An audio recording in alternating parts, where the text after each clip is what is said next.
Chers frères et sœurs, le Sauveur que nous avons accueilli le jour de Noël ne serait pas le Sauveur s'il n'était pas venu sauver, c'est-à-dire guérir, purifier, transformer, transfigurer toutes les réalités humaines, y compris celle de la famille. D'où la fête aujourd'hui, dans l'octave de Noël, du modèle de toute famille, la Sainte Famille de Marie, Joseph et de l'enfant Jésus. Par la Sainte Famille, le Seigneur, nous l'avons dit tout à l'heure dans la prière d'ouverture, nous invite à pratiquer les vertus familiales et d'être unis par les liens de son amour. Comme je vous le disais, nous sommes spécialement unis à la famille Baudrillard, qui vient de perdre un des leurs, puisque je vous ai annoncé tout à l'heure le décès brutal de Géraud.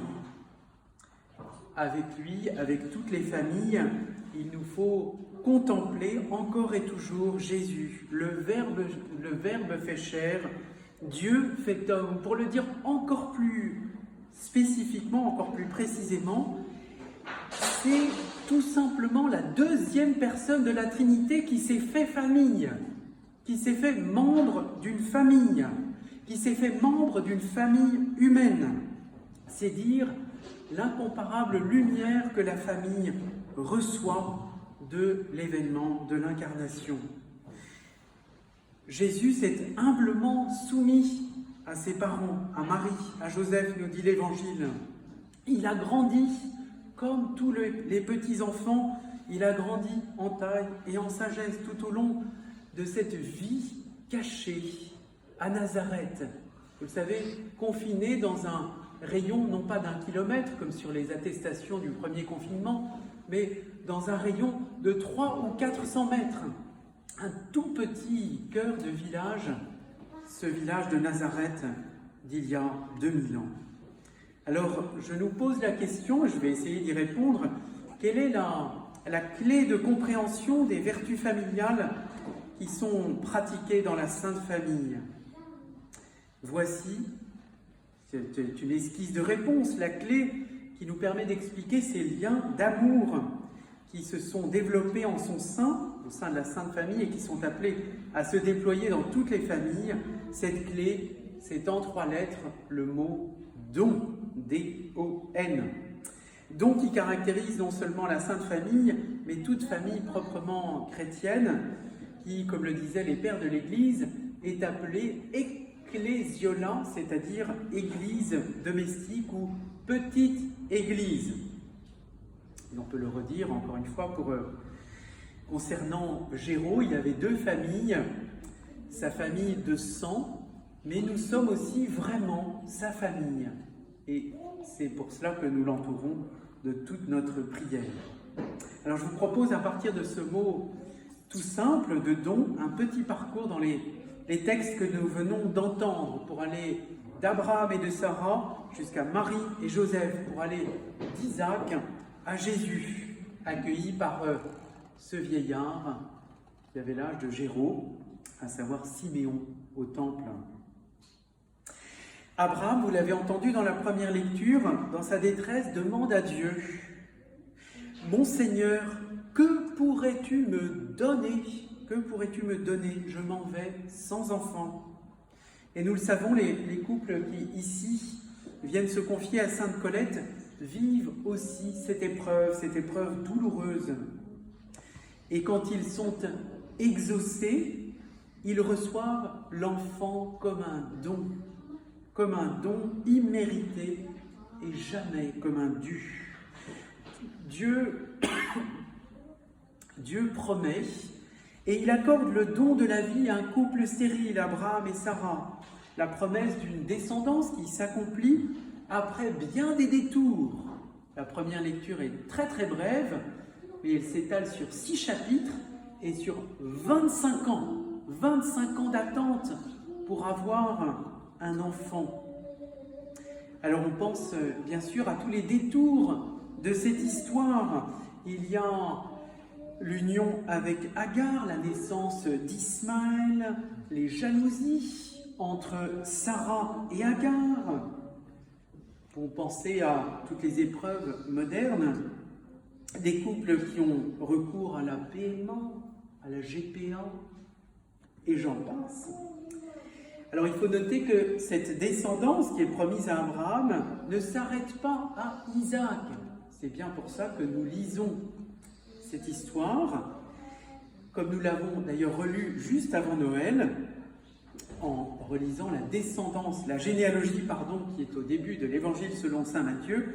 Cette descendance, au singulier, aboutit au Christ, puisque saint Matthieu nous dit que Jésus-Christ est le fils de David, le fils d'Abraham.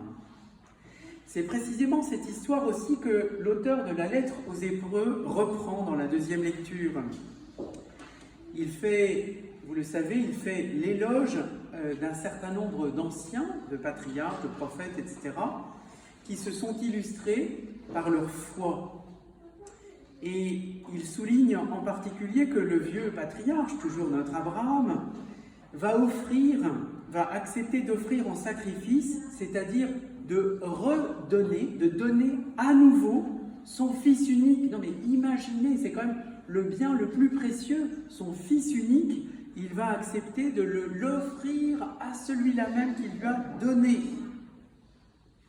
Il pensait, nous dit l'auteur de l'Épître aux Hébreux, que Dieu, en effet, avait le pouvoir d'aller jusqu'à ressusciter les morts.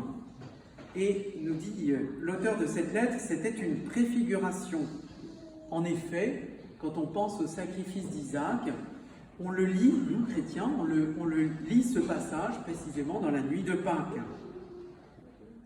Dans l'Évangile, vous l'avez entendu, le couple remarquable en tout point, formé de Marie et de Joseph, est entièrement donné l'un à l'autre d'abord, dans un amour et une fidélité chaste et indéfectible.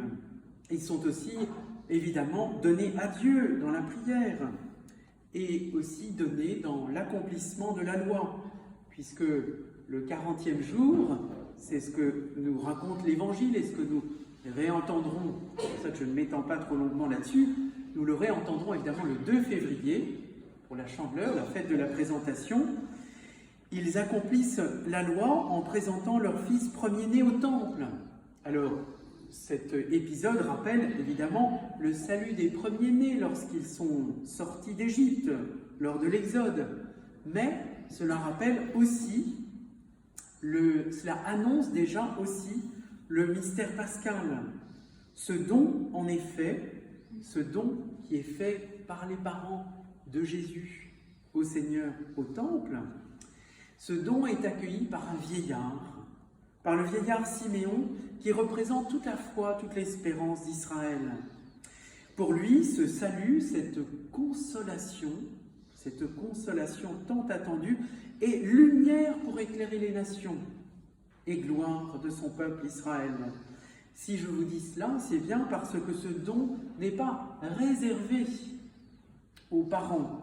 Quand des parents accueillent un enfant, c'est pour faire rayonner leur amour, non seulement sur le visage de ces enfants, mais avec ces enfants, faire rayonner l'amour qui vient de Dieu sur tout le genre humain.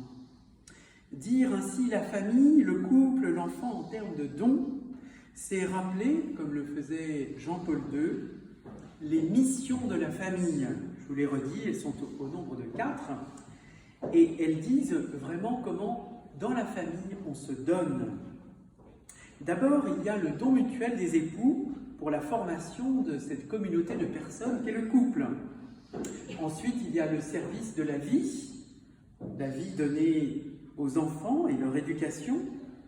Ensuite, troisièmement, il y a la participation au développement de la société. Et enfin, la participation à la vie et à la mission de l'Église. Tout ça est une manière pour les époux de se donner et pour la famille d'être le signe de cet amour que Dieu veut nous faire rayonner sur tout le genre humain. Alors demandons au Seigneur Par l'intercession de Saint Joseph, que nous allons prier très spécialement cette année, puisque c'est le pape François qui nous le demande, demandons au Seigneur, par l'intercession de Saint Joseph, qu'il garde toutes les familles dans cet amour, pour que cet amour puisse grandir, pour que cet amour puisse rayonner. Amen.